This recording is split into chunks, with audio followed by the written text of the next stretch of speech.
Hiya, Huns. I am your hostess with the mostest on the ball, Terence Crystal, and welcome to another episode of the Triple Threat podcast, where me and an extra special guest break down and review everything in the arts.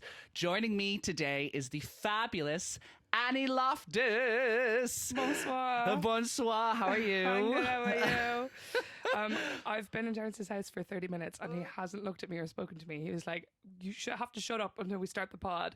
I've been here crying, I'm bawling, saying, Terence, look at me, please. Talk to me, please. Yeah, Cormac said the same thing. Cormac was like, I grabbed him from the middle of the streets and brought him here against his will. Yeah, in the first episode, if you go back and listen, yeah. I listened to one of them. Okay, fake fan. Oh my God, you are truly out here. I'm sorry. Well, I didn't want to be tainted. You didn't want to be tainted. I didn't want to be influenced by other people coming in. Yeah. Oh, that's welcome. a good point. Yes. Well, fun fact about me and Annie. Me and Annie, we lived together in Dublin for was it 2 years? I don't know. Ages. Too long. Okay. No, we lived together on Leinster Road in a shit apartment. It was a horrible apartment. It was a tenement. It was. Literally was. We didn't have like proper walls. We had molds like in the we said before, like you said famously, I felt like it was going to go through the shower floor, literally, because it was so moldy and rotten. Yeah, and me and Terence, like, we just had like a door that didn't close between my bed and his. Like it was the emergency exit for me. Yeah, literally, emergency exit side was above it. Yeah. Anyway, that was wild. It was cute. Yeah. Shout out Megan and Melissa who lived with us. Hi. Hi. Hi. How are you? Alrighty. Well, if you're new joining us, this is how the show works. I'm going to give a non-spoiler review of a piece of art, whether it be cinema, TV, whatever, that my guest, Annie, hasn't seen. I'm going to give a non-spoiler review to them. And then vice versa. Annie is going to bring in a piece of art that I haven't seen and a non-spoiler review on that. And then at the end, we are going to both give a big, fat, fucking spoiler review for something that we have both seen. And as I always do, I let my guest start. So, Annie, what have you brought in for us today? So, I have brought The Virtues, which is a short series on Channel 4. And I'm going to be honest, right, I was confused about the brief momentarily. And I was like, I thought it was like spoiler reviews from everybody. And I was like, why would Terence want me to spoil an entire series for him? And I got real confused, but now I get it. And I'm up to date. And it's fine. Live, laugh, love. Live, laugh, love. Slay, slash, love. Slay, gay, hooray. That was beautiful. I know. That's going to catch on, I think. I think it will. You're going to trend. I'm going to have t-shirts with it. Slay, what was it? I can't remember. Slay, gay, hooray. Slay, gay, hooray, the day. Oh, I hate that so much. Okay. So,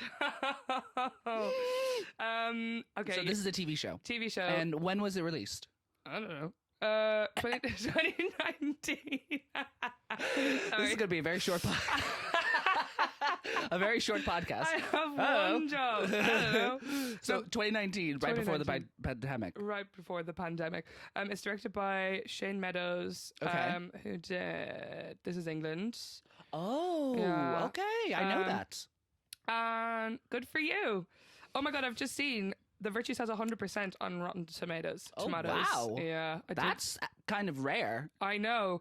Because, well, it's amazing. It's got Stephen Graham in it. Is that now? You sent me the poster for this on text. Did I? You did. You did, just to double check I hadn't seen it. Yeah. And I recognize him because I grew up on the movie Snatch. Do you remember I've seen that, you know? It's like a Guy Ritchie film with Brad Pitt and Jason Statham. And he's like one of the side characters in that. And because me and my dad used to watch that film all the time because it's really fucking funny. But I'd always remember him because he was like the side character in that. He was like, it's like a British gangster film. And he was like the one who was kind of too soft for all this. And like Jason Statham was like bringing him along. And Gas. That's literally the opposite of every other character that he's ever played. I know, right? Gas. Oh my God. Yeah. If like, I love Stephen Graham. Like, I feel like you could split actors in half, and it's like actors who can play like fucked up highest kite off their absolute rocker, and actors who can't.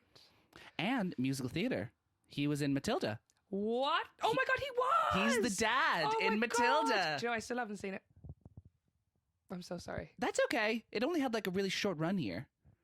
Like Wait, shorter no, than no, usual. No, he was in the film. He was in the film, yeah. Yeah. Well, he was he? No, I mean like it literally had like a really short run in the cinema. Like Oh, I thought you were saying like No. on stage. I was No. like, I don't think so. Well, because it's on Netflix in America.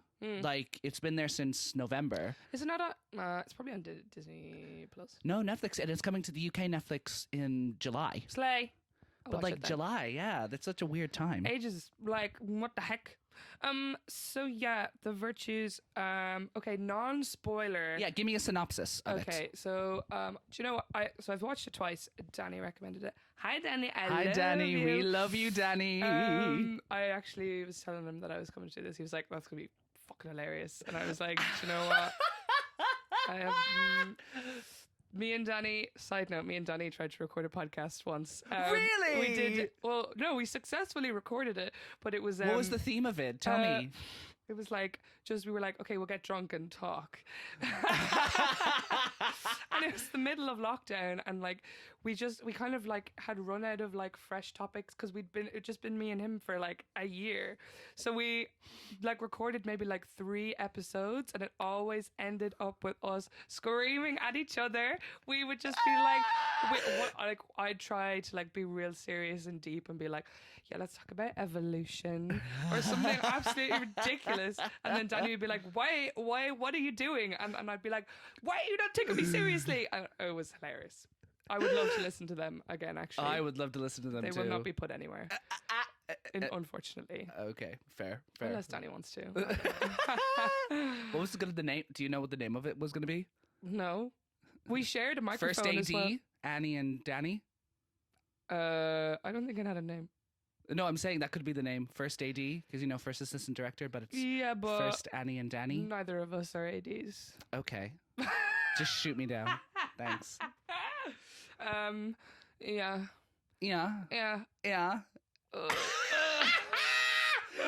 Oh my god. Oh my god. Okay. Terence, stop distracting me. I'm Synopsis trying to be serious of here. your TV show. Okay, so when I first watched this, it's only 4 episodes long. When I first watched Only this, 4 episodes long. yeah, very short. Yeah.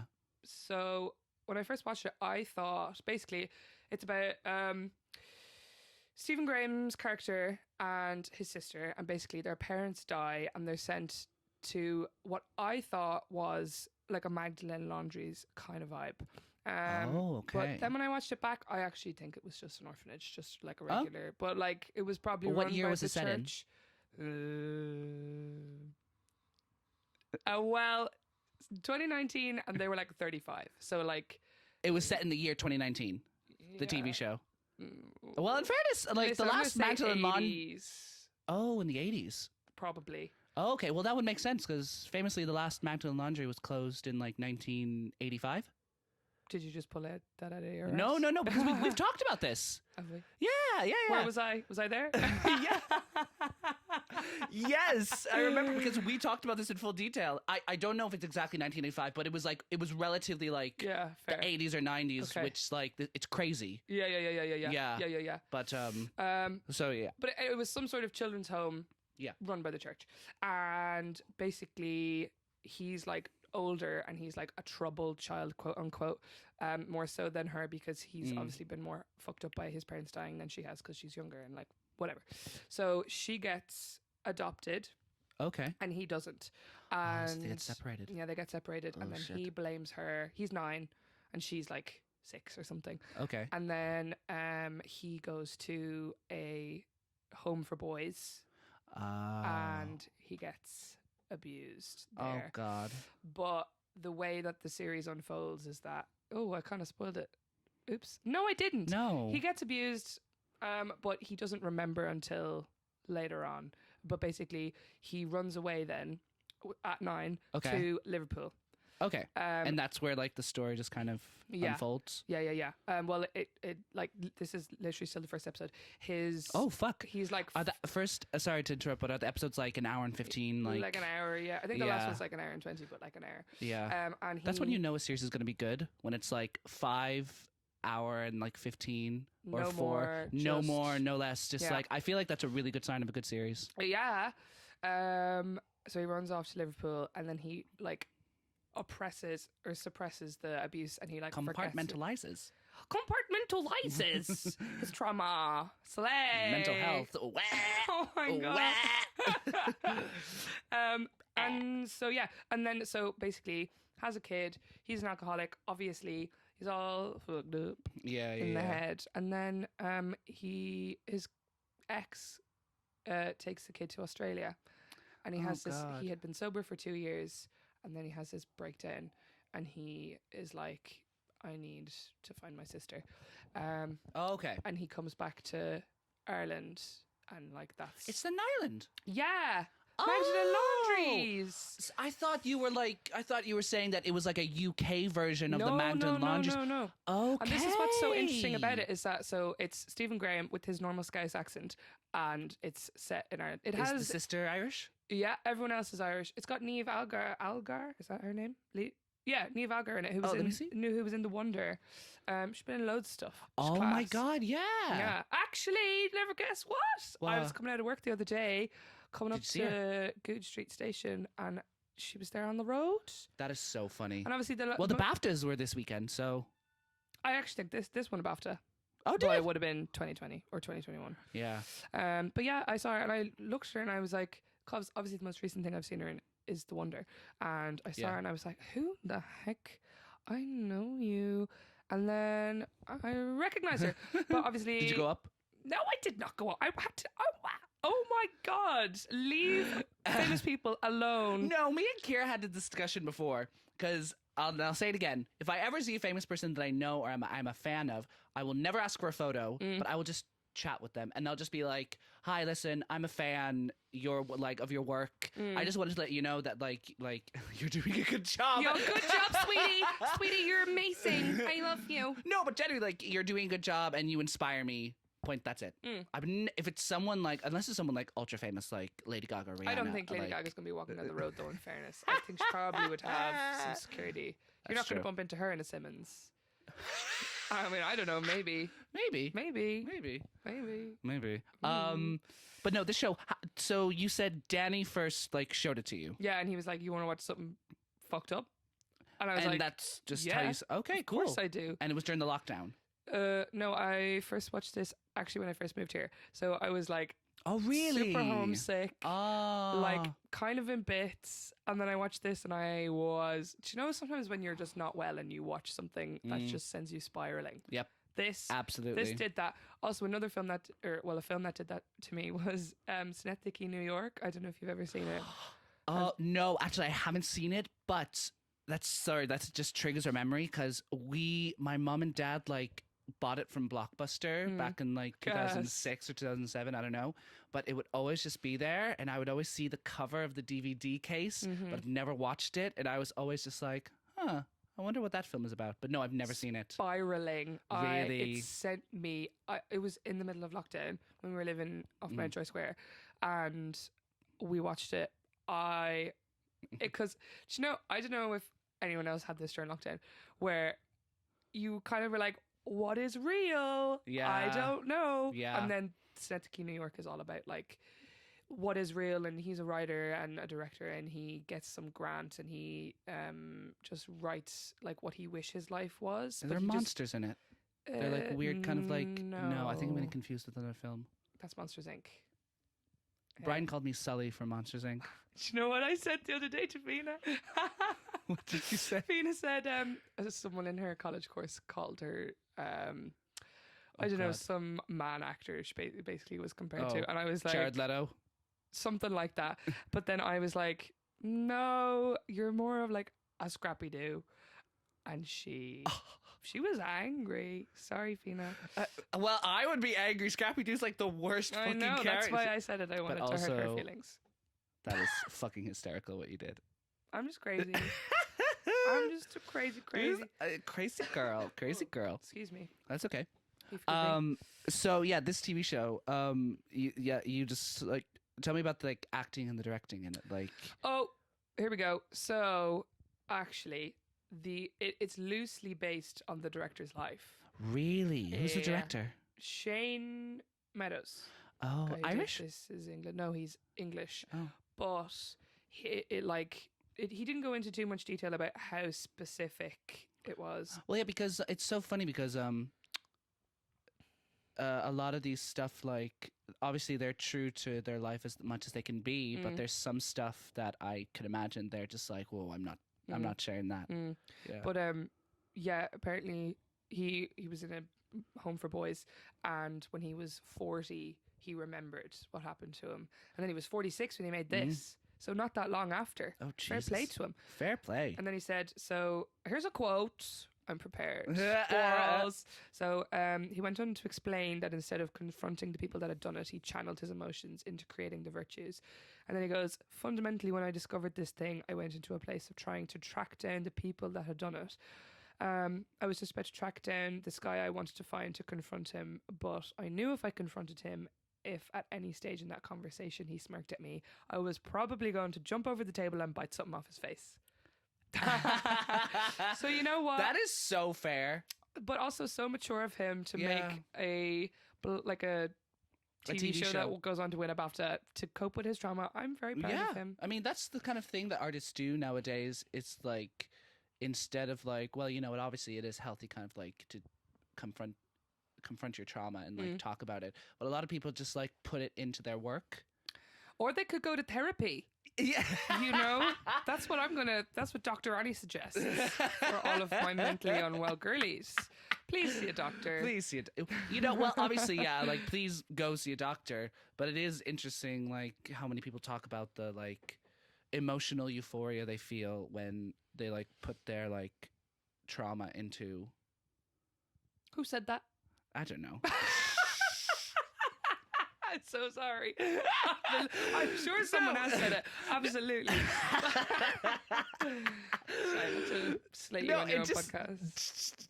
No, it just reminds me of what I was talking about like last week about Steven Spielberg doing The Fabelmans, because he said like doing that kind of like opened up a lot of stuff that he like never really dealt with during his childhood because it was about his parents. Jeez. So yeah. So Whoa. I imagine, yeah.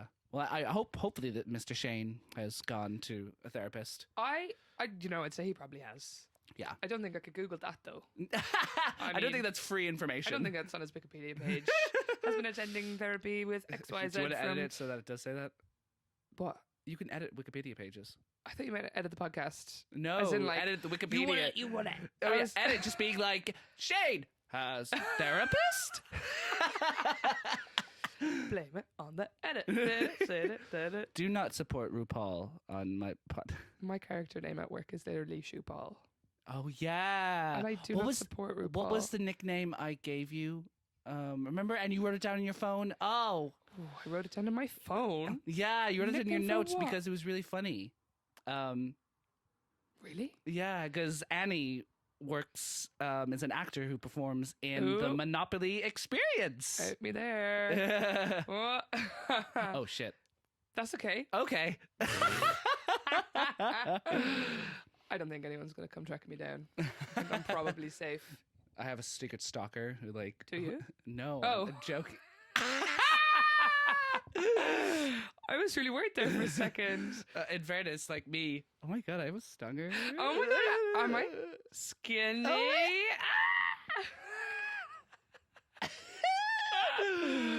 Oh. Yeah. Fun fact: The Virtues is about Sheffield, and I went to see Standing at the Sky's Edge the other night, and that's also based in Sheffield. Yes, famously. And Sheffield is the fourth biggest city in the United Kingdom. No, Wow. England. Actually, I don't know what's the difference. No, I do, but it's one of... Yeah. No, because one of my friends who, his name is Elliot, he's from Sheffield.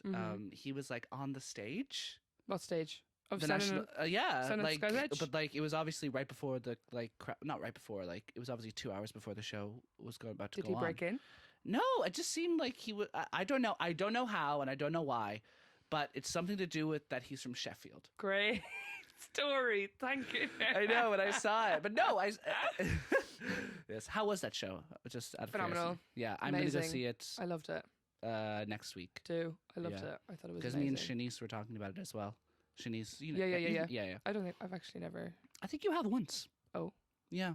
I think I don't know. I distinctly remember. Also, shout out Shanice. Woo. Whoop. Let's go back to the show. Yeah. You said you spiraled when you watched it. In like what sense? Like, is it like just that like emotionally devastating, or just like realistic, or just? It's kind of. Have you ever read A Little Life? No, but I've heard of it. Basically, A Little Life. The author went, how do I make a person really fucked up? And then he wrote A Little Life, and it was perfect. Is that an Amazon series? No, it's a book. Okay. It's coming to the National actually. Oh. But it's an amazing book. Okay. Very well written, but there was no need To make to make the main guy like every possible bad thing that you can imagine happening to a person has happened to this guy. Jesus. So it was now not as bad as that, but similar vibes where it's just kind of like, Jesus. It's just kind of life coming at you. Yeah. There's also very like graphic scenes of him like it's him falling off the wagon, a lot of it. Oh, okay. Yeah. Even though he only falls off the wagon twice, but like, yeah, and it was just really sad. Yeah. I'm trying to No. not spoil it. This is the thing. I don't want to be like, Oh, so there yeah, was this one fair. scene. Yeah. Wait, spoil this show or the other show? Or the book? This show. Oh, yeah, fair. Because I was fully ready to be like, and so in the final episode, when she goes to confront her mother, How was the child acting? the child acting. How are the child actors? Because you said like in the first episode they're like children. Oh, and brilliant! I always like. I'm very confused about how they get children to do those things, and then I know, children right? are like, oh my god! What? I was about to say, children are people. Yeah, children are Yes, people. they are. But no, but like, sorry, just side note. Like, I work in a cafe, and a lot of the time. You want me to name and shame you? Like you named and shamed me? Oh yes, I work in Ottolenghi in Actually, Chelsea. fun fact about Ottolenghi. In I said that weird, but anyway, in Standing at Sky's Edge, in like the first scene, she like moves into her new flat, and she's like, "And I have an aubergine bake from Ottolenghi," and I was like, Really? Yeah. That's so funny. and everyone laughed, and I was like, "Oh, does everyone know about Ottolenghi?" Because I had never heard actually, about it. his aubergine is. Well, I think it's famously because that is a very like. It probably cost her 17 quid Yeah, to get that aubergine bake. I would believe it. Yeah, so Yeah. it's like a. I imagine it's a rip on like the rich. Oh, absolutely. Sorry, I just swallowed into the microphone. That's okay. So no, but I work in Ottolenghi in Chelsea, and usually I get families coming in, and you like it could be two parents and a buggy with like a little like 1-year-old in it, and they'll always go, "Oh yeah, party of 2," and I just go, "You mean 3?" And they just go, "Oh well, 2.5," and I'm just like, that child is still like a person, like, and sometimes it's like a 6-year-old, and they're like, "Oh, party of 2," and I'm just like. The child can hear you, like right there. Like you're just dismissing them as a person. And What that's the how you fuck get is? traumatized. Yeah. Swear. When I was 6 years old, we went to a restaurant and you said a party of 2 instead of a party of 3. And that's why I have abandonment issues. Whoa. Oh my Christ. God, we're in bits.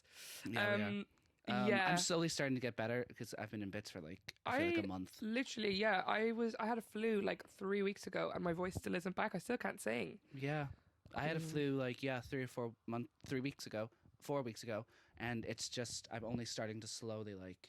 Super flu. Ugh. But anyway, no.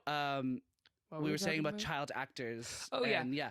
Um, I always find it so surprising when they do like these really like heavy scenes. Mm-hmm. Like I imagine there must be an on-set like therapist or like a child minder, like Has the to be. parents even like I just wouldn't to let like my kid do stuff like that. No, none of the scenes that the kids were in were traumatizing. yeah. There was the scene where the little boy has to say goodbye to him, and it's like their last Yeah. conversation that's not going to be on Skype, and the kid cries. And then there's his sister when he comes to Ireland. She has 3 kids. So, but like they're just kids being kids, and I feel like they're, I don't know, like obviously they have some sort of script, but like half the time I was like, them kids are just kind of doing whatever the fuck, like. Well, yeah, because I imagine like them talking. It's like imagine a direct. If I'm directing kids, like it would be a sense of like, okay, you have to say these specific words, but you can say anything around that, around the feeling of being like you're angry at him or something like that. You know what I mean? Yeah. As long as they hit these words and like, you know what, a child can understand that. Oh, I have to say these 3 words, but I can say whatever I want. Yeah. Yeah. I just have to say it like sad or angry or that happy. makes sense. Yeah. And we will talk about one particular child later on in the episode. We will. But yeah, because The Help, not that I particularly support. I don't know. The movie. I love the film. It's one of my favorite films. Yeah. But I understand completely where people. It's a white savior movie. Exactly. It's like where these like black women are being saved by a white woman, where a natural history fact that wasn't the case. No, not at all. And it's the same with Hidden Figures. Oh, is that the one about NASA? Yeah. Oh yeah. Oh yeah, literally. like Kevin Costner. Yeah, Kevin Costner. I think that's his name. I don't know. He's like the white savior of these women, and it's just like it defeats the whole fucking purpose. Yeah, why and, does there have to be a white person to like dilute an amazing story that doesn't Yeah. actually need a white person in it at all? This white man is gonna destabilize segregation in the bathrooms by bashing down a sign. He's a hero. He's a hero. Yeah. But anyway, what I was going to say about The Help is there's the scene where God. the young baby is being taken, or when Viola Davis's character is leaving and the baby's at the window. She's being kicked out and she's like, whatever. What May was her? Mobley. Yeah. And I was like, how do they get the kid to roar that much? Obviously, I'm sure they developed a relationship on set and they would have loved each other and known each other, blah, blah, blah, blah, blah. Yeah. But what, like a kid that young on TV, like how I want you to, like, what, you have to take their toy away? Yeah, I think I have no idea. No, I have no idea how they. Yeah, they obviously did it in like a. They did it in like a safe, like humane way. They didn't just like pinch her skin or something to make her cry. Oh my god! Because they probably did that back in the 80s and 70s. Oh yeah, they just pinched the skin and like covering Judy Garland in asbestos. They were obviously pinching babies. Covering Judy Garland in asbestos. My god, That poor the fucking devil. 50s. Someone tweeted a joke on. No, I think this is where, because like I'm 26 years old. Old.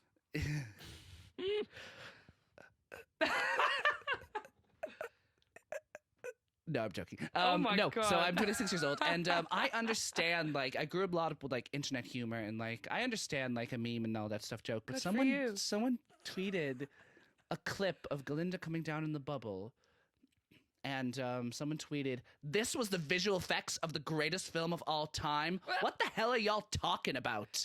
And I read that tweet, and I was just like. But the thing is, I know the creator who made that tweet. Yeah. And then I looked at the replies, and I was just like, this is a joke. Because it's the fact that this film was from the 40s. Yeah. And it's like the first ever film in Technicolor. Yeah. And he's slagging it, just being like, oh, how is this the greatest film of all time? The VFX looks shit. Oh my god. But like, I was just like, it was that moment where like, literally 10 minutes, I was just like, wait, why is he ripping it? It's like one of the oldest films. Like, oh, it's a joke. Oh, it's a joke. It's a joke. Okay. Right over my head. Yeah. It was like those TikToks about people getting Beyonce tickets, and they were like, guys, I've been to see Beyonce 9 times, and honestly, she's not that good. Oh, yeah. And everyone would be like... It's like the caption just says, like, when you see the Beyonce tickets are like 300 quid, and you're just like, don't go see it. Like, just actually don't bother. Just don't bother. She's like one of the worst performers ever. And when I first saw that, I was like, oh, why are they saying that about Beyonce? And then I was like, oh, they're joking. It's a joke. I'm joking. Ah. But I actually saw a video recently about how they did the transition scene from black and white to Technicolor in The Wizard of Oz? Yeah. Have you seen how they did it? They had like a hair double, or I don't know, not a stunt double. There wasn't really any stunts, but like a hair double for Judy Garland. Yeah. And they had her in like a dark wig, and her dress was like, and then they open the door, she moves out of the way of the camera, and then Judy walks in full color. Yeah, which is pretty cool. That is pretty cool. Yeah. No, Now let's get back to the TV show. Oh, okay. Yes. I want you to tell me like your overall like experience watching the TV show, like what you felt, and like I don't know, because I feel like that's a good thing, even like though it mainly applies to like kind of like being in a cinema, but like you could also like. Because I was talking to Brian and Kira about it, like when you watch a TV show at home, you can have like an experience. Like when I was talking about Love, Death, and Robots, I had like a fucking like ups and downs of experiences because some episodes were really good, great twist, but then some episodes were like really bad. And then I want you to give it a rating out of 10. So tell me about your experience watching this TV show. I feel like a lot of the time, like when you watch yourself at home, like I just do be on my phone half the time. That's why I hate watching stuff at home. Yeah, that's why I like. Because I will get distracted. I have to force myself to go to the cinema because in my brain it just clicks.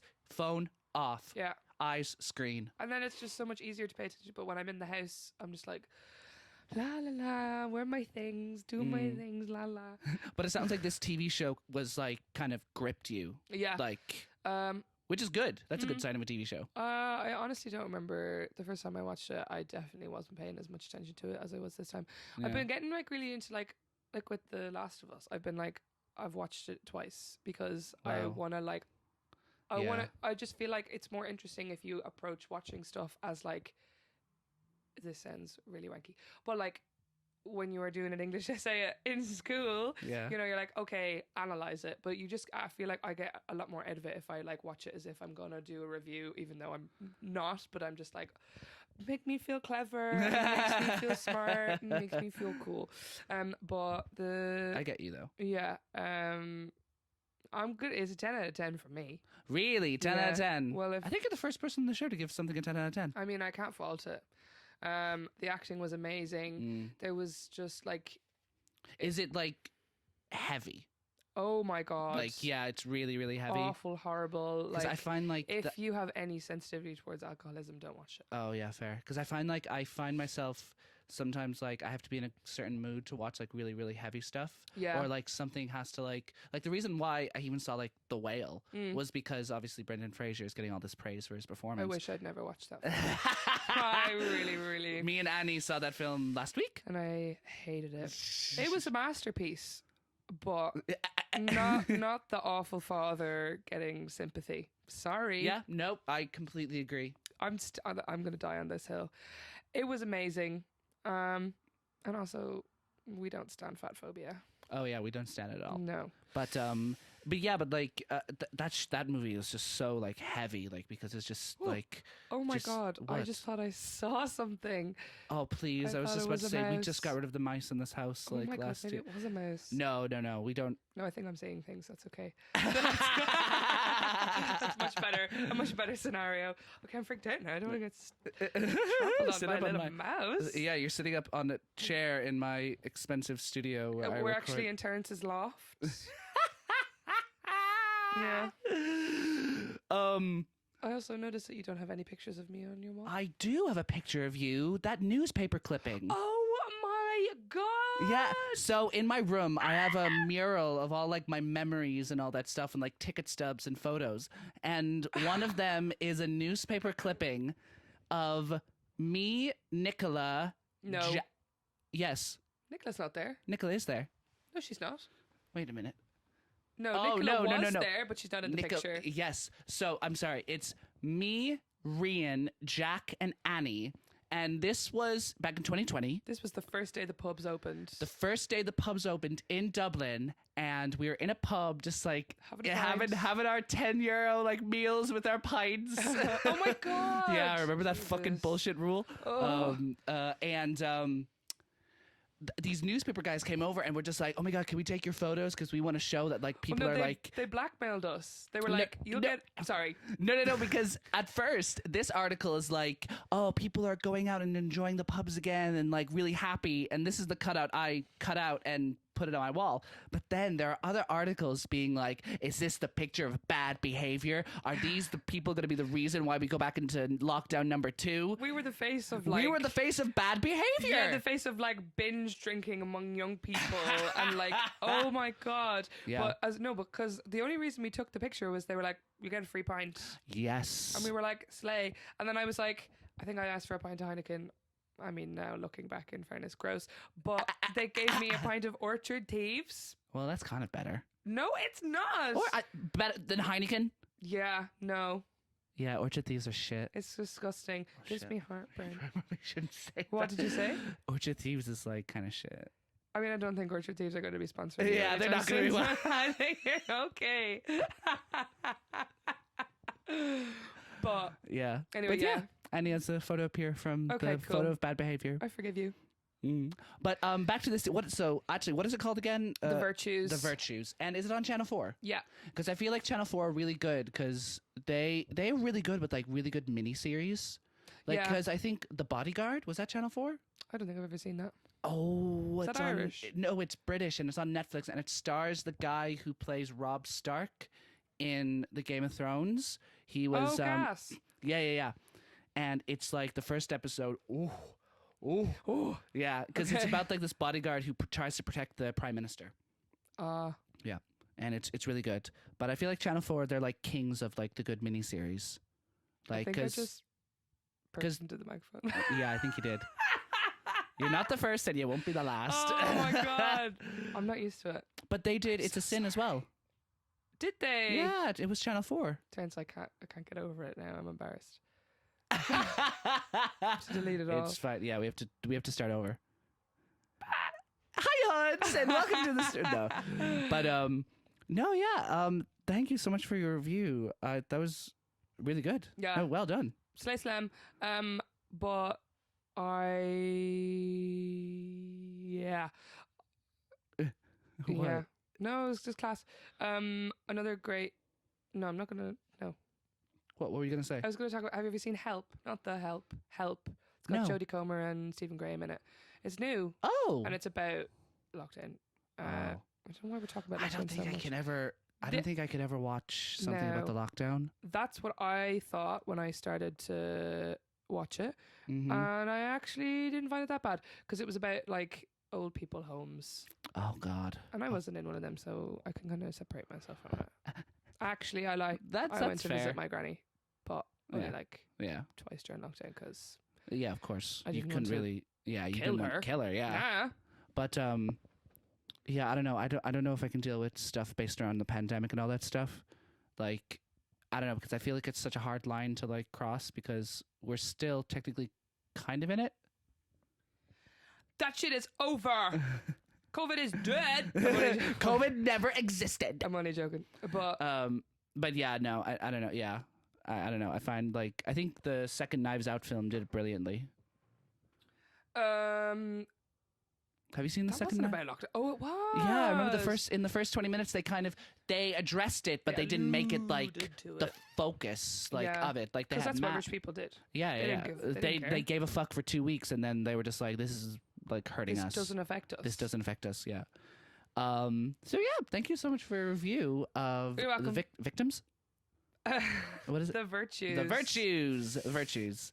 So now I think I'm going to give you my review. Go. I am going to talk about the 2022 album Preacher's Daughter by Ethel Cain. Who the heck is that?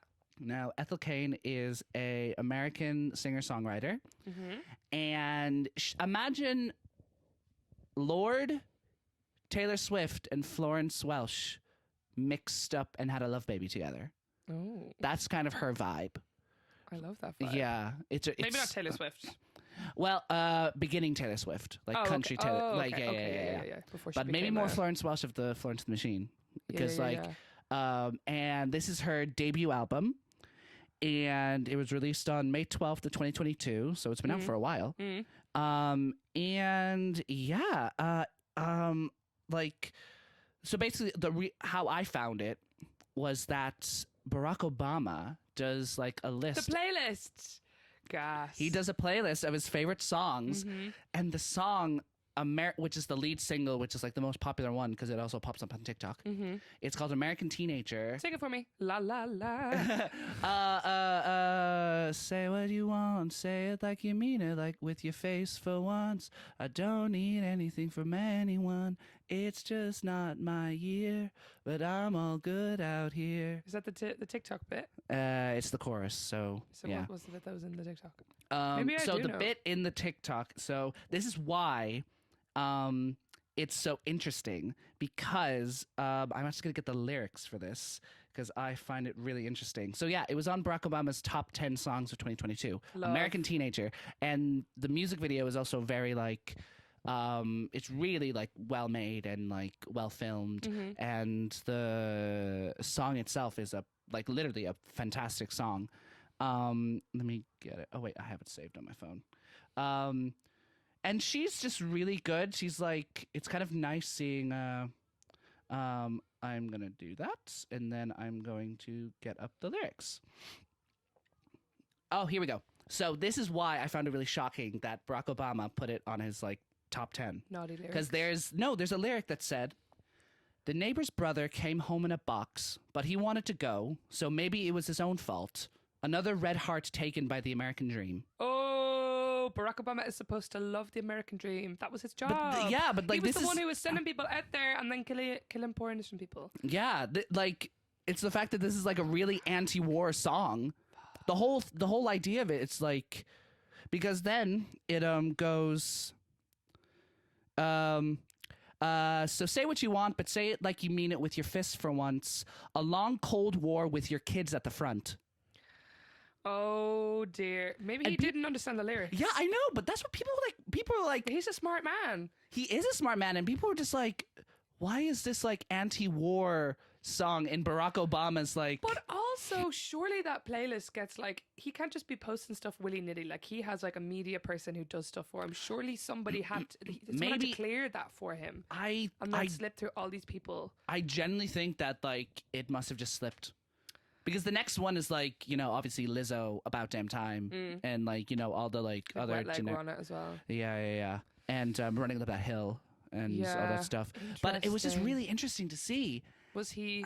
No, he wasn't president at that point. No, not at all. Maybe, I don't know, maybe. I don't know. Maybe he's just, I don't know. Maybe now but all of a sudden he's anti-war. Maybe. Because he's, I don't know. But I highly doubt that. Yeah. But it's a very it's a type of album where this is so bad to say, but I'm just gonna say it anyway. Where you can just smoke a big joint and just listen to the entire thing and just be in euphoria. Because like it has so many different genres.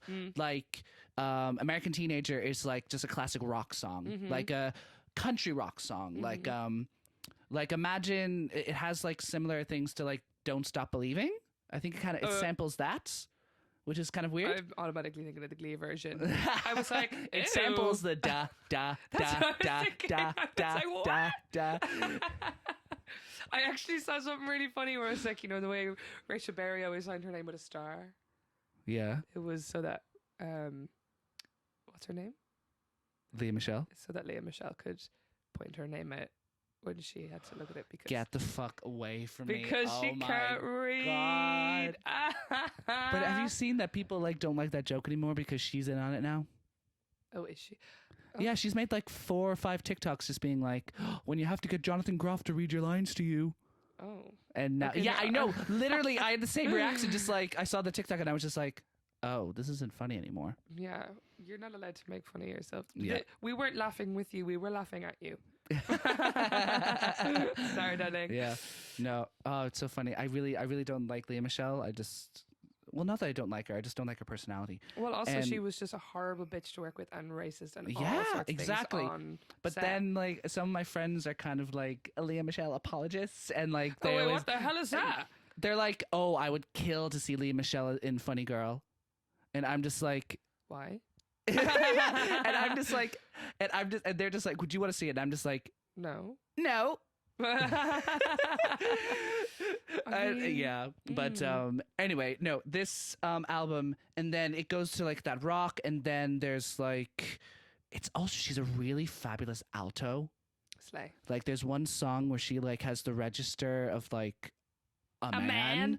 No, and it's like almost beautiful to hear, because I feel like, especially in the musical theater world, like just an alto just doesn't exist. Literally, I'm getting my voice real, like getting all the last bits. I don't know who I'm going to do it with yet. It'll probably be under my bed. Not under my bed. Under my duvet in my bed. Listen, Well, if you're Stay to tuned. borrow equipment, Oh, thank you. genuinely. Thank you. But yeah, like I am an alto, even though everyone ever has always been like, Annie, you're a soprano. And I'm like, no, I'm fucking not. Stop making me sing high. Anyway, but I'm gonna have to sing a man song. I love singing a man song now. But like After this podcast, I'll like Alex. I'll play you some Ethel Cain clips Do. and like show you just how like amazing she actually is. because there's like but even looking through men's stuff, it's like either it's way too low or it's basically just It's literally like in your normal register because it's up so fucking high. yeah. So it's like My God. why does everyone have to be doing the most? I know. Like And it's so weird because like it's such a different era because if you look back at like the golden age of musicals, it was baritone alto city. yeah, Like literally like every single song like there was unless you were an opera soprano. That's when the high songs would come in. yeah, But now we're just in a stage where like everyone just wants to hear each other scream their tits off. yeah, literally. But so that's why hearing this like album is so like refreshing because then she has a song where she goes all like techno in it. Hey, Yeah, and then but there's one song that really reminds me of Happier Than Ever than Billie Eilish. yeah, Where like it has the whole thing, but then it just breaks down into this like screaming rock like class. oh, it's so fucking good. I need to listen to this. And it's really emotional. yeah, Like the lyrics are quite as we said before, they're like for those who can't see, Annie just pulled away so that they could burp away from the mic. Thank you for the consideration. It's because of the coffee. And I had a dal for breakfast. A what? I had a leftover dal. What's dal? It's like a lentil. It's not a curry, but it's more like a dip. Kind of. It's just. Did you have it with chips or like rice? No. Oh. It's because it only costs like £1 to make. Oh, that's fair. Yeah. Yeah. And it's been February. Oh, I'm February. starving. Should we get food after this? No. Okay. Yeah. Yeah, we can get food. Yay. Okay. Because me and Annie are seeing Women Talking after this. Yes, I'm very excited. I'm very excited to see it too. It's Yeah. my last film of the Oscar-nominated pictures that I have to see. Oh, gas. Yeah. Okay, cool. But anyway, Ethel Cain. It's a really like because obviously the main genre of it is alternative rock, but it delves into so much more. Like there's like just a pure like piano ballad, then it gets into country, then it gets into this weird like almost rave like techno thing, and I'm actually gonna read what it says on Wikipedia about it because I thought something. That's also a really cool name. It's giving like, who the heck is called Ethel anymore? But I'm obsessed. It's giving vintage. Oh my god! Vintage. What? So I'm reading like I don't know if this is a spoiler, but I'm just gonna say it anyway because I've kind of said the lyrics anyway. But Say it. but like yeah, I feel like with music it's kind of different because you actually have to listen to the song with the lyrics, and you can. It says here that the story of Preacher's Daughter by Ethel Cain is centered around the character Ethel Cain, who runs away from home only to meet a gruesome end at the hands of a cannibalistic psychopath. What? And Hang on. actually, reading that now, I totally get it. So she's named herself after a victim of a cannibal. No. It's a character completely made up. I thought that was her name. Her name is Ethel Cain, but like she's. Oh, it's pretend. It's pretend. Okay, I got it. I actually it was who was it? Fucking Tom Jones? Is that his name? Tom Jones, the singer? Yeah. Yeah. He always said that like people presume that if you write a song, if you're using music as your like artistic medium, people will presume that whatever you're writing about is like autobiographical.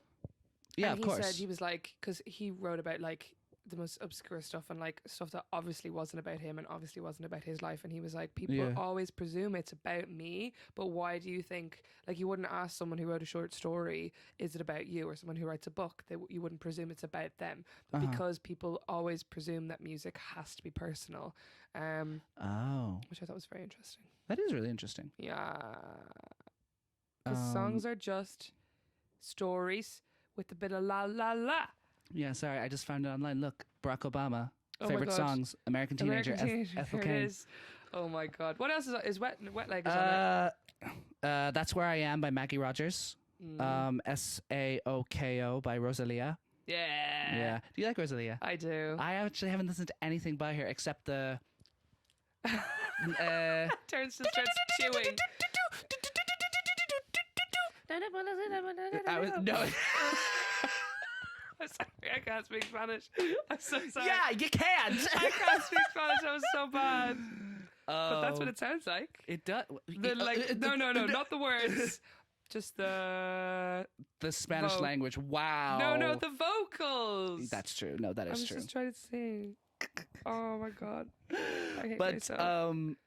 anyway, I'm gonna name my top 3 songs from this album. I thought you were gonna say ever. But yes, I'm listening. So it's so bad to say, but I think because I was gonna say literally track 2, 3, and 4 are like my favorite songs. They just go one after another. But I listened to it again. I've listened to it like 3 times now, the full album, and I think American Teenager, Yeah. obviously is the main song. That's but what about like, cannibals. no, it's the one about sending off the boys to war. Yeah. That one, which is like the main song, but I don't care. It's so fucking good. And just listening to it, like walking the streets is so nice. And like, honestly, like I said before, Walking just the smoke a streets. joint and listen to this full album. So good. A House in Nebraska, which is really, it's so sad. Has she ever been to Nebraska? I actually don't know if she's from it. That's okay. She doesn't have to. But I'm actually going to read a lyric from it. Nebraska. From A House in Nebraska. That was the lyric, though. Oh. How did I know? Yep. I'm a genius. Where is it? Is it? Oh, yeah. How about I do my impression of what I think the song sounds like? Okay. With all the info I've told you. Country hills, Nebraska bills, drinking Keep going. booze every day. Yeehaw, cows are riding, horses crying. Did I say stop? No, Keep going. no, I don't want to. That is 100% accurate. Yeah, No, I'm joking. It's actually like not accurate at all. but you said it was a country song. That was my perception. Well, it has country. That was your interpretation of country as the genre. So sorry. Oh my god. fuck! Oh my god. Okay. Sorry. Also, fun fact, I had someone come up to me and just be like, "You are the greatest audience member I've ever had." Because I was watching something and I was just like, ha ha ha ha ha. Oh gosh. Yeah. Why did you say it as if they wanted to kill you? You are the Sorry. No, greatest audience. no, because it's the 4th person or 6th person who's ever said that to me. I was talking about how you were a great audience member the other day when we went to see Stand at the Sky's Edge. Really? I can't remember what we were talking about. We were talking about wanting. You were talking about me? Yeah. No, Jackie. But I was saying about how like if I wanted to do anything that was funny, I would have you front and center because you have such a contagious laugh that you'll start laughing and everyone will be like, because everyone, if this guy finds it funny.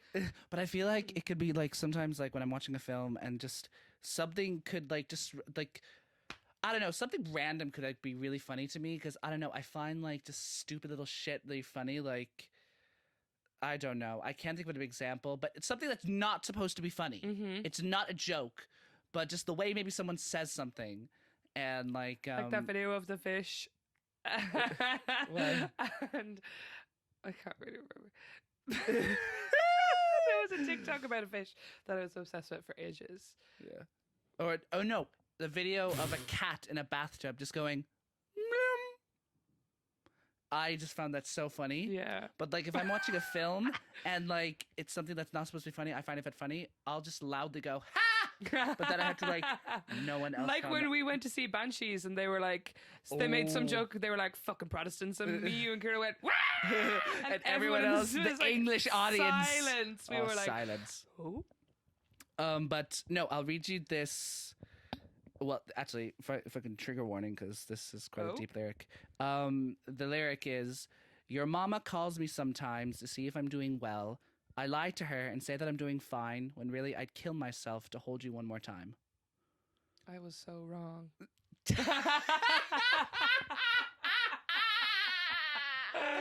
You were so wrong. I was so wrong. Oh, But you know what? That's much better than my version. Yeah, I'm yeah. glad yeah. that she's successful.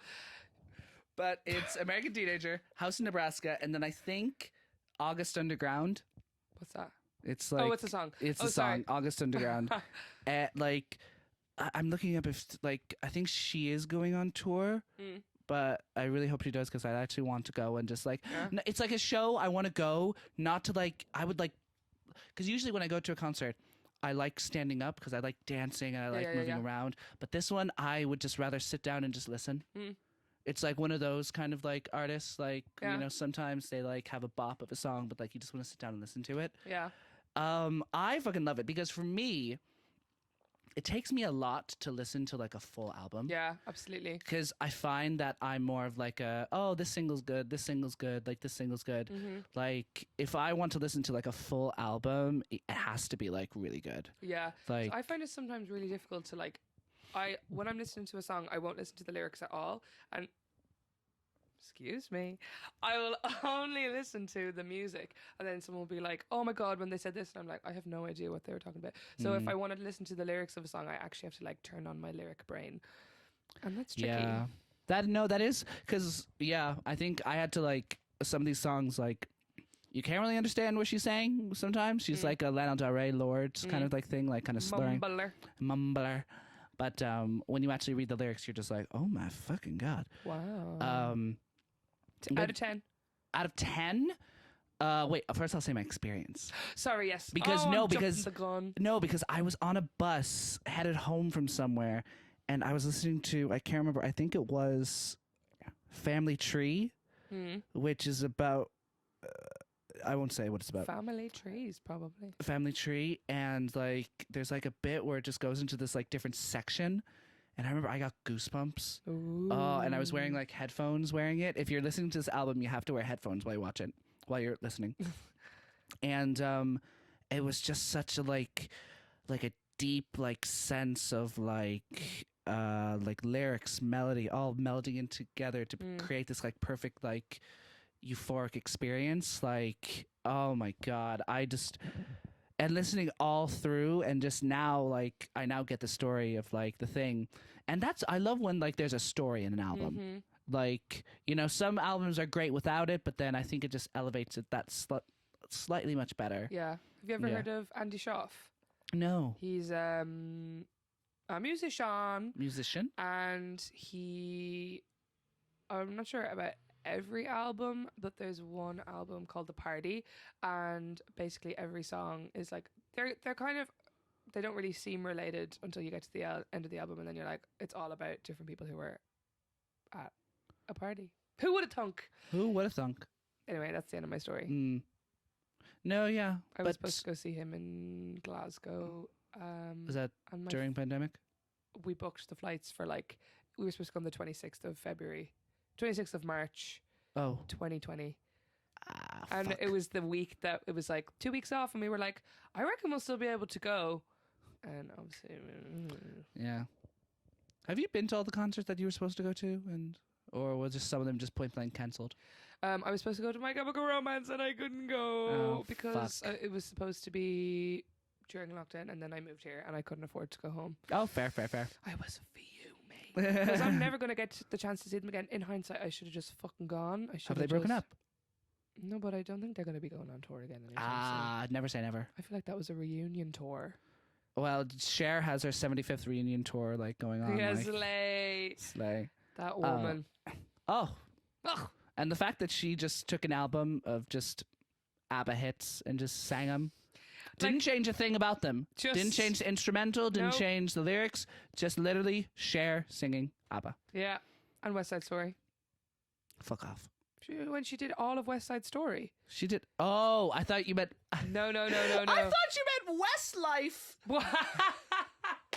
I don't think Sharon knows who Westlife is. I don't think she does either. I don't think so. Oh my God. Oh, that's funny. But I've tried to actually watch it through, and I've never gotten further than like 10 minutes in. West Side Story. Yeah, when Cher did West Side. What? Oh yeah. Oh, yeah, what is wrong with you? I've only watched them do the Tonight Quartet. Fair. The Jets are gonna have the day tonight. I love that film. I've never seen it. Oh, you need to watch it. It's like it's actually in my top 5 favorite films of all time. I've never seen any. I don't know anything about West Side Story. Really? I haven't seen it in any capacity ever. Honestly, watch the 2021 version, Steven Spielberg with Okay. Ariana DeBose. Angela Bassett did The Thing. What was the thing? You haven't seen it? The thing?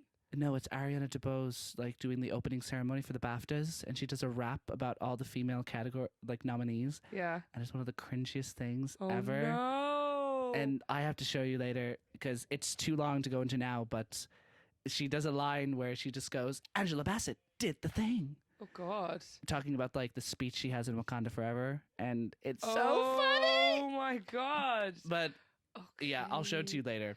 But out of 10, I would give it.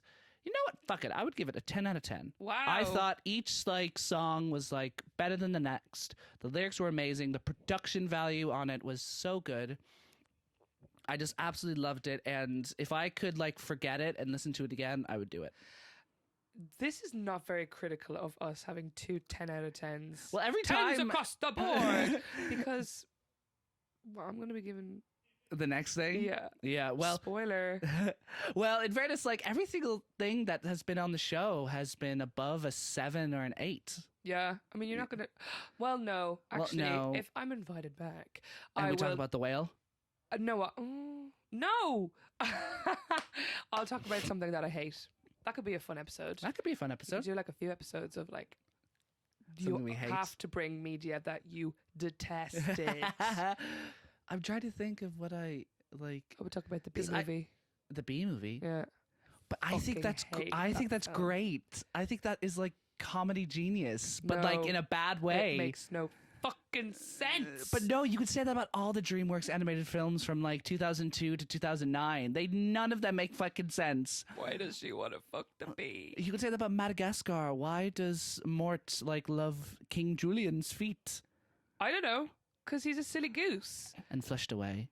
Okay, Flushed away. Oh my god. Scary McClary. Oh my goodness. But let's go on to our final piece of art. No, I was just about to say. Oh my god. That Ratatouille was based on a true story. Oh, I can't. You know I what? think it No, you know what was. I think? I love the fact that like Google it. Ratatouille is like because I wish Paris was real. Who said that? In Ratatouille? No, I'm saying that Ratatouille is such a good movie that I wish Paris was Oh, real. that was you making a joke. Oh, Yeah. Okay. Wow. I'm sorry. Holy fuck! Before- Oh, you got me there. Before we move on, I need to Google. No, Ratatouille is not a real story. It is an original screenplay. No, I think there was No, a no, story. Nope. About a If rat. you say this is a true story, and if it's true, I'm actually gonna scream. Okay. Brad Garrett, blah, blah, blah, as Auguste Gusto, the recently deceased founder of Represented, blah, blah, blah, blah, blah. Inspired by real-life chef Bernard Loiset, who died of a broken heart after his restaurant lost Okay, a it's star. based off him. He's real. And rats. No. Okay. No. Okay, well, the chef that dies Is based him. on a real character. That's Yes. probably, and I'd probably dreamt the rest of it, in fairness. Anyway, okay. Anyway, let's go on to our big fat fucking spoiler review. I'm so excited to and talk we about are this. going to talk about The Last of Us. Now, as of now, today is the 22nd of February. There have been 6 episodes released. Yeah. And the last episode was released like 3 days ago. Yeah. Okay. The Last of Us is based off of a PS3 I don't know. video game of the same name, released in 2013. It is a zombie post-apocalyptic game about Joel and Ellie traversing across the United States and encountering a cavalcade of characters. Mm-hmm. Alrighty, what do we think? Fucking phenomenal. Phenomenal. Do you know, I only started watching it like last week. Yes, I remember you so saying. I was able to binge the first 5 episodes, but now Oh, I'm that's so good, man. loving the waiting because so Yeah. I watched the first five episodes, then I listened to the HBO podcast. With the same creator as Chernobyl. Yeah, and he did the One of- exact same thing. Craig Mazin. Craig Masson, yeah. And also Neil Druckmann. Neil Druckmann, and then I don't know what the host's name is. I'm so sorry. Listen, I don't know what his name is, but I'm sure he's lovely. So I listened to all the episodes of the podcast, and then I rewatched it with all of those in mind. And they give you like little Easter eggs, don't they? Yeah, Oh. and I'm just obsessed. Now here's the question for you. Yes. Did you watch or know of the video game before going into this? So Blind Boy actually did a podcast about why people should watch it because he hadn't even seen it yet, but he was sponsored by HBO or Fucking Christ. I don't know if he was PlayStation 4? No, it must have been HBO. Oh. He was asked to do a podcast about or maybe it was Now TV because he works I don't know. Oh, anyway, maybe Now he was TV. talking about the game and about how good the game was, so I was like, okay, maybe I'll so I excuse me, heard about the game from that, but like I'm not a gamer. I don't know anything about that kind of stuff at all. But I love watching like screen records of like what like the game sequences and like the differences, like the differences between Sam in the game and Sam in and even Bill and Frank from the game to like because in the video game. Because so with me, I knew about the video game. I never played it, but I watched like a 15-hour YouTube video of the whole entire. 15 hours. Yeah, I do that sometimes with games I don't want to play, but I like the story. Wow. Yeah, and That's class. they go through the whole entire story, and so I know it. And I did the same thing with the sequel, and so I know what's going to happen at the end because it's been very accurate to the video game. It's actually like the last episode was word for word verbatim what happens in the video game, except for he doesn't say. You're walking on very thin ice or something. Oh yeah, it's one line. The one line. The one line that I know was different. But Bill and Frank in episode 3. Oh, I know. I was crying at that bit. But you never meet Frank in the video game. Yeah. You only meet Bill, and Bill kills himself because he got bit, and they have a huge falling out, and Frank leaves Bill. Oh. Yeah, so the way they do it in the TV show, I think personally is better. Yeah, and I mean as well, I'd say your experience of it was different watching the gameplay because I'm knowing because you're like digesting it as if you're watching something, but if you're actually playing it, if you're focused on actually like gameplay, it might be different. Yeah, because it's so interesting because I think Max, my housemate, he said that when you play the video game. Because in the TV show, Joel talks about how he was a very violent person who did a lot of killing. We don't really see it that much. It's alluded to. It's alluded to, but when you play the video game, you are killing like nonstop. So it kind of adds that thing. But I think what's brilliant about the video game is that you get like certain moments where it's so acted really well. You can see the hardship of killing and like being such a horrible person over the years in Mr. Pedro Pascal's eyes. Yeah. And even when you do see like even in the last episode where he like snaps the neck of the guy and then gets stabbed. Oh. But what's going to happen? I don't know. You obviously know. I mean, he has to survive. Yeah, of course, because there are clips that haven't been shown in the TV show that are in the trailer that like you see. So he's going to be okay. Yeah, he's going to be okay. But and also sneak peeks of the girl. Yeah, Ellie's going to end up. I didn't know Ellie was a lesbian. Yeah, Ellie's a full lesbian. Little lesbian. Yeah. Oh, I can't wait. Yeah, it's and also like it's really like inclusive because the fact that they spent all of episode 3 just focusing on this gay couple in the apocalypse was like just amazing. Yeah.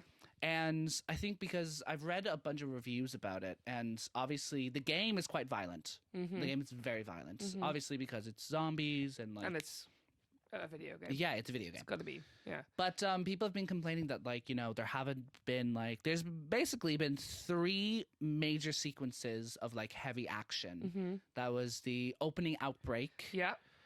The one with the bloater. The one with the bloater in episode 5, and then episode 3 or 4 when they, like, enter the city and they get shot at. Yeah, the ambush.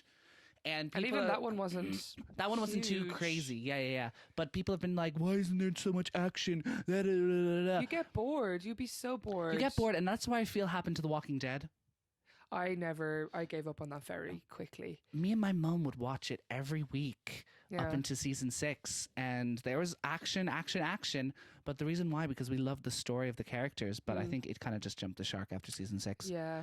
Jumped the shark. Yeah, that's a famous. Jumped. So it's based on it's an American TV sitcom, Happy Days, I think. And there's a stupid episode where the main character has to jump over a shark pool to prove something. What? Yeah, and I so thought the it was term jumped ship. no, the term "jumping the shark" is a phrase used when a TV show gets shit. Okay. So because Interesting. after that episode, the TV series just went The downhill. more you learn. Yeah. Thank you for the fun fact. Love. But I think that critique is like almost unwarranted because yeah, I because think it's not a video game. it's not a video game, and even though it is based off a video game, the video game is so much more than just the violence. Yeah. It's like this really terrific story about like love and different types of love in the apocalypse. Like we've seen like multiple stories of like Bill and Frank, Sam and Henry, Tess and Joel, like different types of love. And that's the main takeaway from it. I think the violence is just added because they're in a post-apocalyptic world. Yeah. Oh, and episode 2 when they fight the clickers. When they fight the clickers. That's a major like action scene. Yeah. Those And then are the 3. obviously, well, I suppose it's kind of the same sequence when then Tess blows up the museum. Oh, did you cringe when the walker just like kissed her? Now, And the fucking when tendrils. I first watched it, I was like, what the heck? But then when I listened to the podcast and they were like, it's her body has been taken over by the cordyceps. Like she can't move. And her lighting the lighter. Because she was bit. Because this was her body finally giving over. And it was like the cordyceps like transferring into her. And it was like, everyone else has died by violence. It's like the kiss of death kind of thing. Which then I was like, okay, fine. It was kind of cool. Because in the video game, that's not how it happens. How does she die? She blows up. Oh, yeah, fair enough. I mean, she does blow up. She does blow up, but they You don't just show don't that see it. like extra like thing. Yeah. But can we talk about like just the opening scenes of episode 1 and 2? Oh my fucking god! So episode 1, it's the talk show from the 1969? 1960s. Yeah, something like that. that. Oh my fucking god. So basically the context is that this guy has 2 scientists on the talk show and they're talking about Pandemics and then viruses and all that stuff, and your man has a full monologue about how like He's not afraid fungi and mushrooms can like have an effect on us and that there can be no cure. Well, he's talking about how cordyceps exists, and then the other scientist is like, well, it can't survive in humans because we're too warm. And then he was like, the planet is literally heating up. And that's literally what's happened in real life. The planet has heated up. It is now as warm as it was when cordyceps was able to affect humans. So in theory, I mean, I don't know what the actual science behind it is, but in theory, it could happen. I would kill I'll be myself. the Joel to your Ellie. No, darling. I am not fighting. I'm going to give up. I'm going out with a... I'm going to That's get... like I think I think a comedian said like, oh, someone asked me what I would do in apocalypse, and they just went, I'd kill myself. Nothing. I'm not doing anything. I don't care. If I can't live... Okay, capitalism is bad, but if I have to fight for survival... The scene in episode 5, Joel basically doesn't even have a shoe on. He's wrapping tape around his boot and he's like climbing through the snow. I was not built for that. I was not built for that kind of life. Yeah. Irish people have suffered for too long for me to suffer too. I'm sorry. True. Yeah. But yeah, it's like, and honestly, because you see like zombie mutational monsters that are horrifying to look at. I mean, maybe I would try survive, but I would keep a gun on me at all times. If I got bit, then I would shoot myself. But you see these horrible monsters, and that monologue at the very beginning of episode 1 was the scariest like this one of the scariest scenes in the whole entire TV show. And what's amazing about it is that like it's one of these things where it was the same with COVID. Is that like we never know. There's so many things that could go wrong and have such a high percentage, like such a high chance of actually happening. Yeah. But we like, why would we think about it unless it actually happens? And Yeah. because it was based so far in the past Yeah. that everyone had forgotten about it. Yeah. And then it happened. And then episode 2, blow them up, Bomb. bomb them all. Oh my god. Fucking, oh my God, amazing.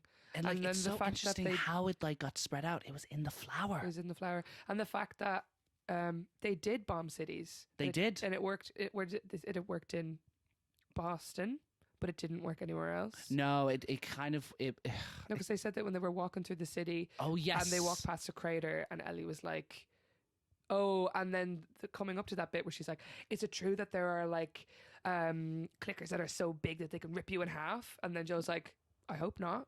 And then, And then- ba ba ba, yeah. episode 5, Mhm. bloater, who rips your fucking man's heads off. Apparently, Woo. they wanted to rip him in half from the torso, but it wasn't Approved. logistically. They weren't able to do it. Oh fuck. Yeah, Yeah, because in the video game, that's what. yeah. I don't know, for whatever reason they weren't able Actually, to. fun fact: the guy who got his head ripped off, who was like your one's right hand man, Was the Tommy. Tommy in the video game. Yeah, Yep. very cool.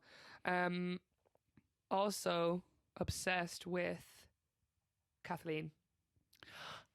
I am obsessed with Kathleen too. I love her. Oh 'Cause no, I she- hate her. She's oh a no, horrible I hate bitch. her. Horrible cow. When she has like the monologue at the end of like children die. Children die. They what die makes every you? day. What makes you so special? This is what happens when you fuck with fate. It ends how it ends, And then the fact a Wow! child was Kills the one her. who killed her. Mm-hmm. Poetic justice. Beautiful.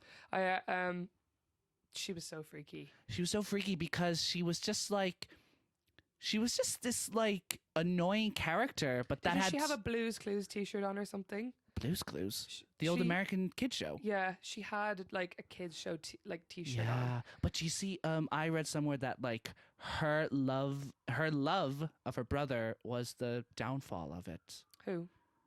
Kathleen.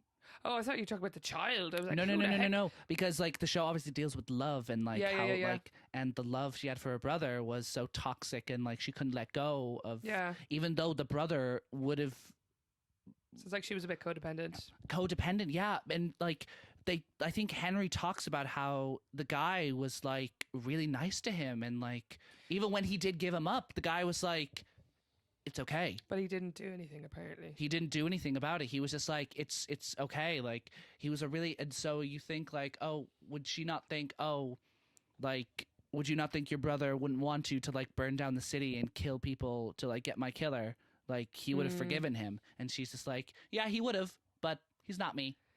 Yeah, she It's, and she doesn't raise her voice once. she doesn't raise her voice once. She's I so loved calm. that casting Yeah. because every other like TV show where a character like her exists, it's a big man and he's got a big beard and And he's screaming. Yeah, and he's got like scars and he's like terrifying, but like she's just this. She's like a 5 nothing. Like she's a Karen. She's a soft woman who could be like a librarian in another life, Mm-hmm. but she's not. No. Yeah, Yeah. that whole, oh my God, I remember I was here in my room watching that scene from episode 5 where the truck sinks into the ground Mhm. and just, it doesn't even like build tension, just explosion, Yeah, clickers go out. yeah. I remember like it was a 5-minute action sequence, everything kept going and then they escaped and you zoom out and you see they're still coming. Yeah, They're still coming. because There's they've like been thousands underground of for, them. like 20 years. but like, oh, they're like, yeah. Crazy. And they just, oh my God. So fucking cool. Took them 3 weeks to film that. Really? Yeah, they were Wow. in the dark night shoots for 3 weeks. Yeah. And they built that whole. Yeah, thing from that was the scratch. same with the set with the airplane crash. Oh my god! They built the set. That's so cool. Yeah, because in the video games, what happens is that it's the same. It's Annie. What? It's the same exact shot in the TV show as it is in the games. Like Yeah. the camera is in the back of the Gas. truck, and you're like watching. So cool. And like beat for beat, except for the last bit. So in the video game, like all hell breaks out in the streets. yeah. A semi truck smashes into the side of them, and that's when it cuts to black and like ends up at the scene.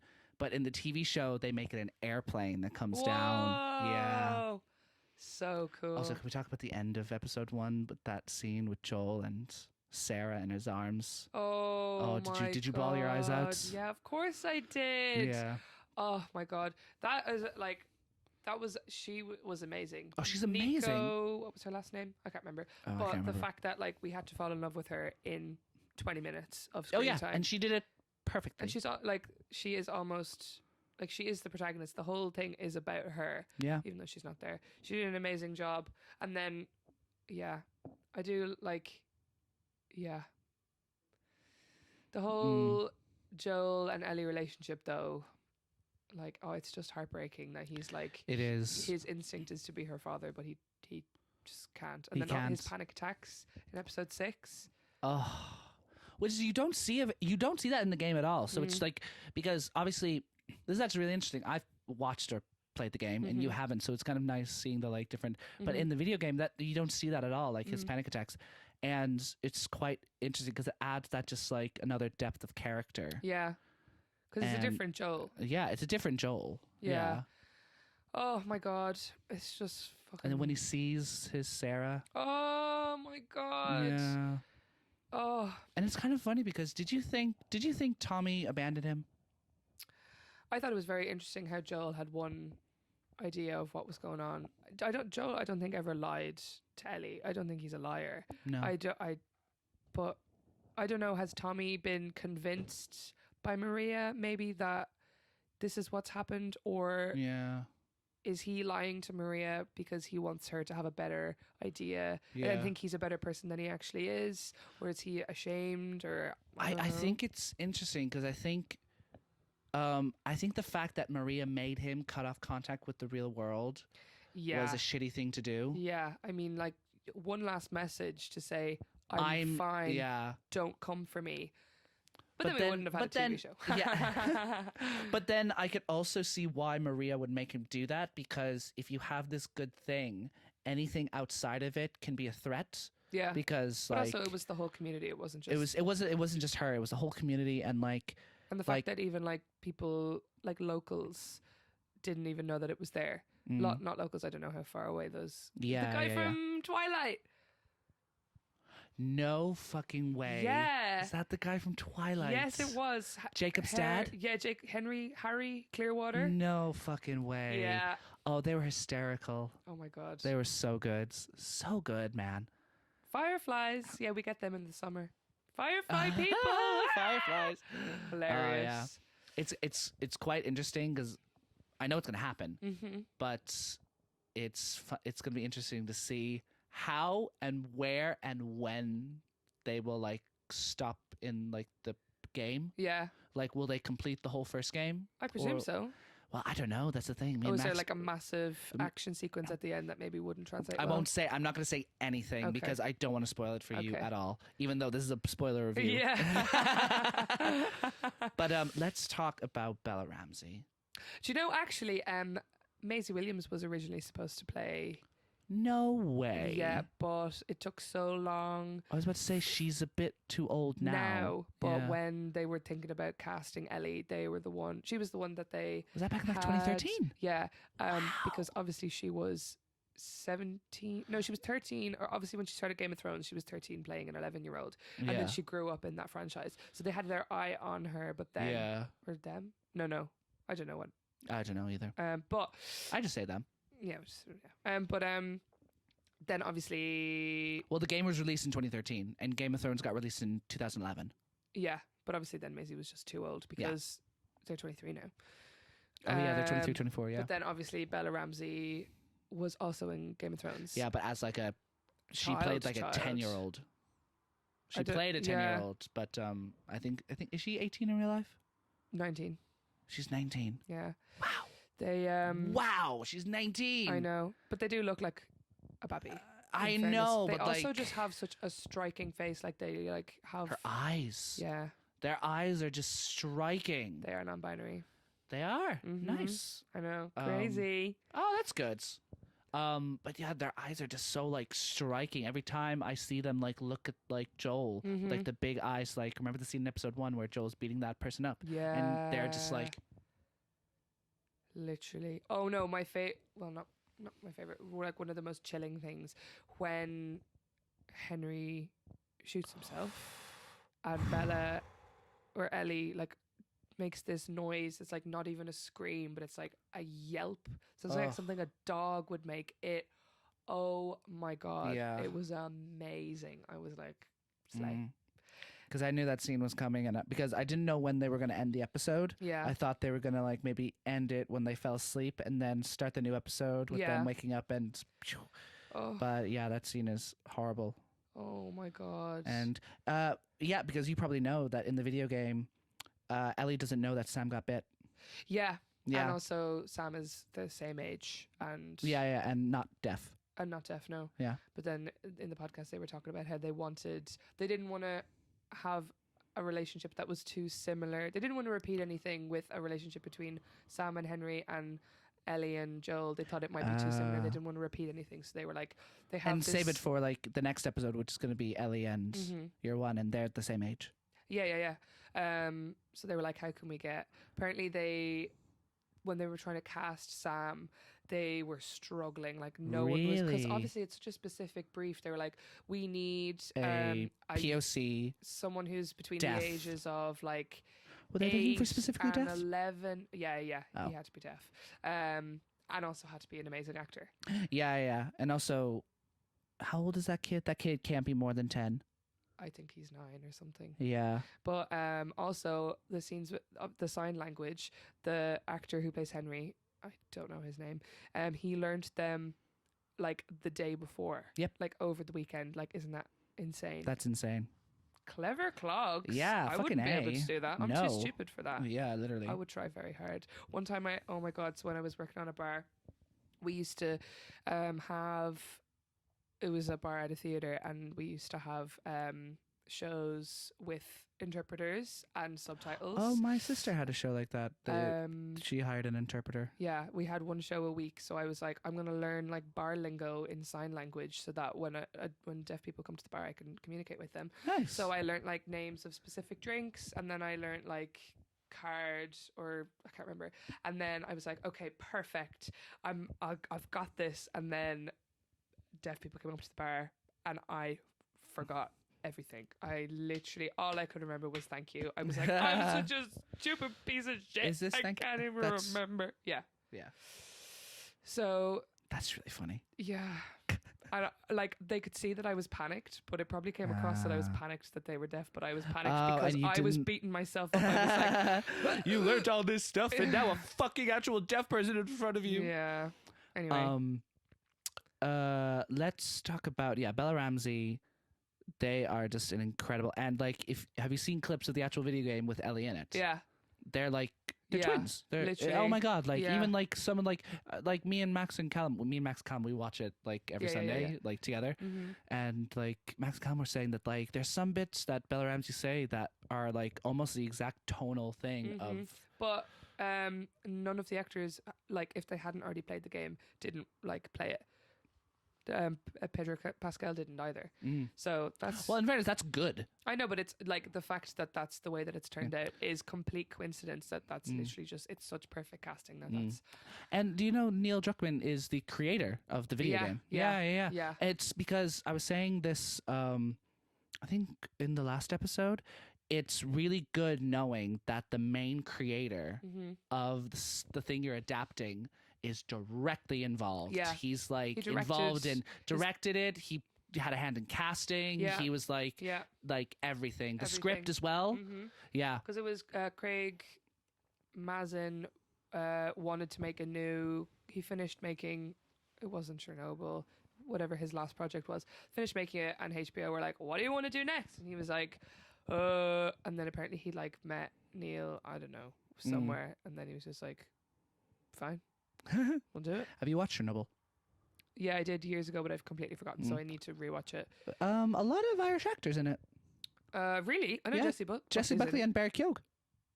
Oh, Keogh, sorry. Yeah, he plays the soldier that shoots the dogs. Gas. Yeah. Okay, I do have to watch it And again. Jessie Buckley, who I was just like, I completely forgot that she's literally in every single episode. I wish that there was a letterboxd for short series or just series because the only way I can remember if I liked a film or not is by looking what I rated it on Letterboxd. Are you for real? I have such a fuck bad up. memory when it comes to this stuff. That's so fair. because When series you is posted your Instagram story of the whale review, I was just like, I knew you were gonna fucking post this on Letterboxd. I gave it a 2.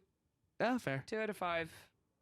That's good. It wasn't getting any more from me. Oh, fair. Absolutely. Yeah. But Last of Us. Now we're on episode 6. 3 more episodes. 3 more episodes. Can you believe? Oh, Fucking crazy. yeah. I thought there was a mouse. Sorry. No, Annie. There's not a mouse. I'm just paranoid now. And I'm You're gonna make people think I live in a kip. My house is very nice. Terrence's house is lovely.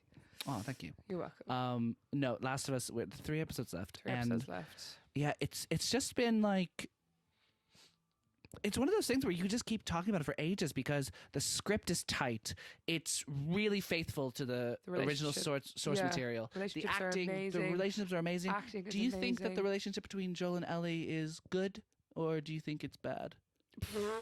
No. I mean, like, bad in the sense that, like, they're like, because Ellie, like, obviously never had parental figures. Yeah, I and think is- Ellie is in a very vulnerable position because she, as with any child and parent, you're going to forgive them and you'll love them no matter what they Yeah. do, even if they do fail you, which he has failed her multiple times and will continue to.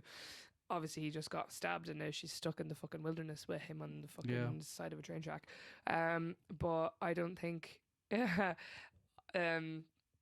Druckmann and Craig Mazin were saying that they kept saying to Pedro Pascal, Joel isn't smart. Oh no, he's not. He's stupid. not smart, but he's so stupid. But also, I don't think he's emotionally mature enough to make. He was trying to be emotionally mature by not abandoning Ellie, but like being like, because in fairness, the reason for it, I understand it. He's like, because of his like age and his physical like he's old. He's old and like he's wasn't 56. Yeah, 56. I thought he was 60. nearly.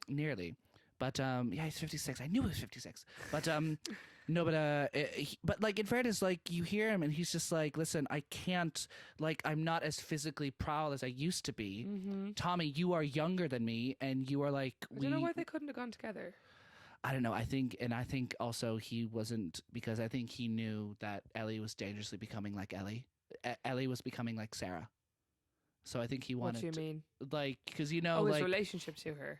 Because if anything, Ellie and Sarah are the most opposite to each oh other. no, they're so opposite. But I think like if anything, the danger is that Ellie's becoming more like Joel. Yeah. But I think he was trying to separate himself because I think in his own mind, even though it's probably not true at all, he had like put his whole issues with Sarah to bed. And he didn't buried it. He buried it, and like he wasn't gonna deep deal down, with it. he wasn't going to deal with Like it. how in the second episode where he's literally throwing a child's body into the fire. Oh fuck yeah! Yeah. Sorry, that's kind of funny. You're just like, yoink! Oh my god. Yoink! I really want to know more about Ellie's past, though. Like, I think we're gonna find out. I think you said you're telling me. Oh no, because of the teaser for next week. Oh, I haven't even seen. I didn't know there were teasers. Yeah, there's teasers at the end of every episode.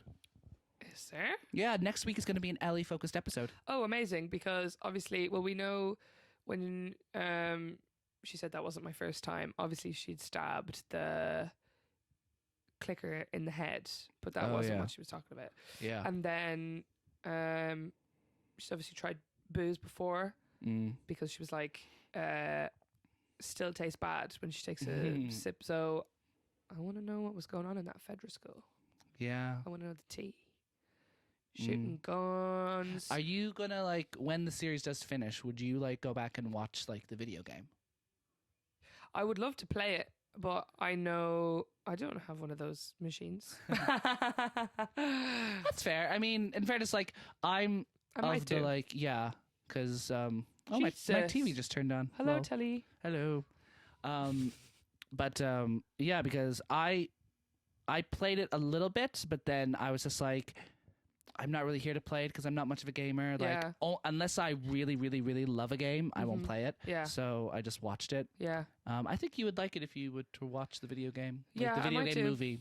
There's like one that like is really short. It's only like it's only 6 hours. But I think Only. you'd like it. Yeah, I think I will. Why not? What else am I going to watch? Nothing. You know what I mean? So, Last of Us. Yeah. 10 out of 10. Experience. Oh, sorry, I keep skipping that question. My experience of watching this, it's really like it's like watching like when I watched Life of Pi for the first time because I loved the book. Mm-hmm. And I was watching and I was just like, oh my God, this is amazing because this was in the book and this was in the book. It's like that watching this. Like, Yeah. oh my God, this was in the game. And like, oh my God, this wasn't in the game, but this makes more sense. Mm-hmm. And like all that stuff. And then just the world building and the like, and the fact that it's made by like Craig Mazin, who like did such a fucking good job with Chernobyl. Mm-hmm. And you can see his kind of directing skill and creator Yeah. skill in this series because it's how similar like color schemes. Yeah. But yeah, my experience of it is just fucking, let's go. You know, It's the amazing. last song that played at the end of episode 6 when she's trying to wake Joel up, Yeah? that song was Craig Mazin's daughter. Shut up. Nepo baby.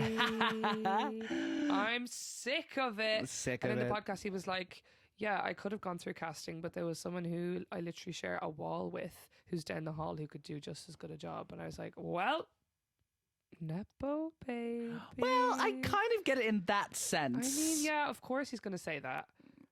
But Well, it's yeah, not fair. No, it's not fair at Not that all. I was and going to like, do it, but no, I mean it's not fair at all. And I'm sure like the girl's talented, but like, you know, in fairness, if I'm like a casting thing and I need something done for like a song and Yeah. I literally know someone, like it's like us, just like if I need actors, I know exactly who to call. yeah, true. But Yeah. we're not successful, are we? Whoa, that cut Yes. deep, boy. Call a spade, Terence. I'm so sorry. Listen, We will get there. I'm so lucky. Everything always goes my way. We are so lucky. Everything always goes my way. We are so lucky. Everything always goes your Oh, way. we are lucky. Everything always goes our way. Sorry, grammar. But Experience, amazing. Loved it. I'm loving it. I'm gonna keep watching it. I'm just obsessed. Yeah. and yeah, Rating. I think I'd give it a 10 out of 10. I'm 10 gonna out give of it 10. a 10 out of 10. 10. 10s across the 10s board. across the board, and it's a show that just deserves it. Like Yeah. any other nitpick of something, like because you know every single piece of art, it has its fair constructive criticisms. With this and with a lot of other stuff that is highly regarded, it has its critiques, but you are willing to look past it because the rest of the body of work is so good. Yeah. I mean, nothing's gonna be Like, perfect, No, nothing's gonna be perfect, but but like it's pretty close. this is pretty close. It's pretty close. Well, you know what? I think we're gonna wrap up there. Are we? Yeah, I think we are. Okay. Well, you know what? Thank you so much for joining us. Annie Loftus, thank you so much. Woo! Now, Annie, do you have anything you'd like to plug at the end? No. No. Give it up for your host, Terence Crystal. You're the second person to do that. Cormac did it the first episode. Do you have anything to plug? And he just went, no. No. Well, thank I you did so change much. my Instagram bio to lesbian Brendan Gleeson. If anyone was wondering. But yeah. That is very funny. Well, thank you so much for joining us. Thanks for I having loved me. having you on. Now, thank you all for listening. Make sure you like and subscribe. Mm-hmm. And I am on YouTube and on Spotify. Slay. Yeah, so if you want to download the episode and have a little listen, I'd really appreciate it. And, you know, like I said, and I will always say this, I hate saying this part, like and subscribe and comment. Endure and survive. Endure and survive. Last of Us. Here we are. In order to survive, you have to like and subscribe to the Triple Podcast, or else you will The Triple die. Podcast, that's not what it's called. Oh, the Triple Threat. Fuck. Oh shit. It's a Triple Threat. It's a Triple Threat podcast. Oh my but God. thank you so much for listening to us. I had a great time, and I will see you next week. Bye bye. Bye-bye now. Love you.